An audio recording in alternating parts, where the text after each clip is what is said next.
मला आपल्याला सांगायचं आहे की बाबा अगोदरच 400 पार 400 पार असं बोलून बोलून त्या दलित समाजांच्या मनामध्ये एवढं ते बिंबलं की 400 पार म्हणजे संविधान बदलणार. ते काढता काढता नाकीनऊ आले.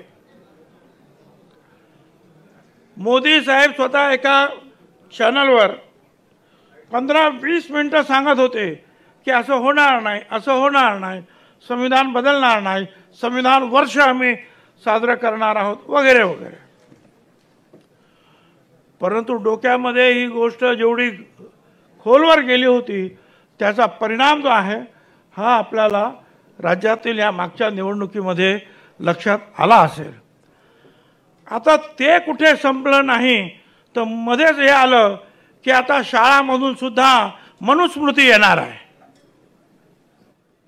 आता आणखीन काय नवीन आहे? मनुस्मृती आणि त्याच्यानंतर मनाचे श्लोक पाठ करायचे. आता हे मनुस्मृती म्हटलं तर झालं आणखीन कल्याण. म्हणजे अगोदर ते त्याच्या भयंकर हे,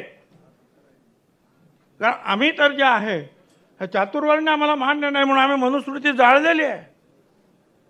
आणि मग अशा परिस्थितीमध्ये हे मधीच काहीतरी कोण काढताय आणि परत त्याच्यावर चर्चा सुरू होते. हे थांबवलं पाहिजे ना.